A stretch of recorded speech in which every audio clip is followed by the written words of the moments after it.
Welcome to Prince Shoulder Downs. Students, legal dictation आपको हम दे रहे हैं 120 वर्ड्स ए मिनट। बेस्ट है आपकी प्रैक्टिस के लिए, आने वाले किसी भी लीगल स्किल टेस्ट के लिए। तो हम स्टार्ट करते हैं 120 words a minute. Be ready, start.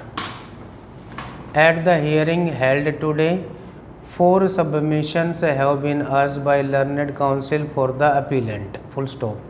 The first submission made is with reference to the testimony of Dr. Sanjeev, who deposed that a person with the injuries as were found on the person of Kaluram would become unconscious within 5 to 10 minutes. Full stop. It is urged that Kailash Kumar, on being cross-examined, stated that the police PCR reached at the spot after about 15 to 20 minutes. Full stop. Thus, counsel urges PW4 could have been told by Kaluram of being injured by the appellant because by that time he was already unconscious. Full stop. Counsel urges that the MLC of Kaluram records that hurt sound was not audible, meaning thereby that Kaluram was nearly dead by the time he reached the hospital, wherefrom it is urged that an inference can be drawn that Kaluram was not in a state of consciousness when the PCR reached the PCO booth. Full stop.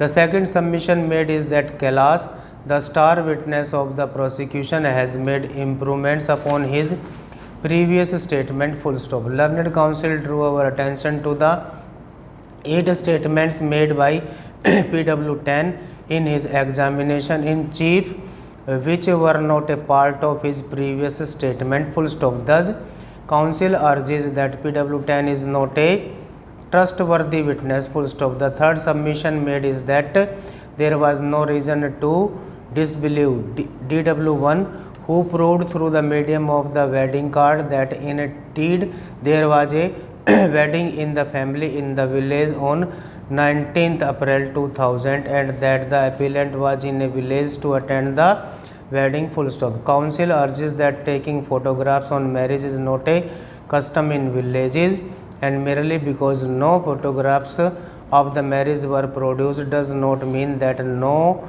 marriage took place. Full stop. With reference to the testimony of Deen Dayal, who on cross-examination stated that on 17th April 2000 he has given rupees 6,000 in cash to the appellant as he had wanted to go to his native village to attend a marriage. Learned counsel urges that the plea of alibi has to be accepted. Full stop. Lastly, it is urged that a single injury was caused and hence a best conviction can be under section 304 IPC and not section 302 IPC. Full stop. Neither submission has impressed us. Full stop. Pertaining to the first submission made, as noted herein above, we have meticulously noted the exact sequence of events and the time as to what transpired in the night of 19th April 2000. Full stop. As per the testimony of PW10, the appellant had assaulted the deceased sometimes after 11 pm but before 11:10 pm and stated that the appellant had come to the school at 11 pm and Kaluram asked him as to where was he going to, which appellant responded that he was going to drink water and went towards the rear of the school where the water tank was situated. The deceased followed the appellant and turned after 2 or 3 minutes holding his belly with a stab wound in the belly. Full stop. At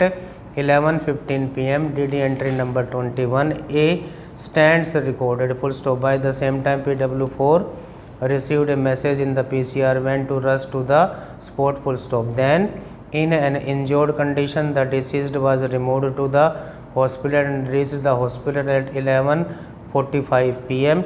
As stated that the PCR van reached the spot after 10 to 15 minutes of the telephone call is neither here nor there because PW10 is not a very literate person, evidenced by the fact that he is a person working as a labor doing work of whitewashing and would be expected to refer to time span in a loose and laconic manner.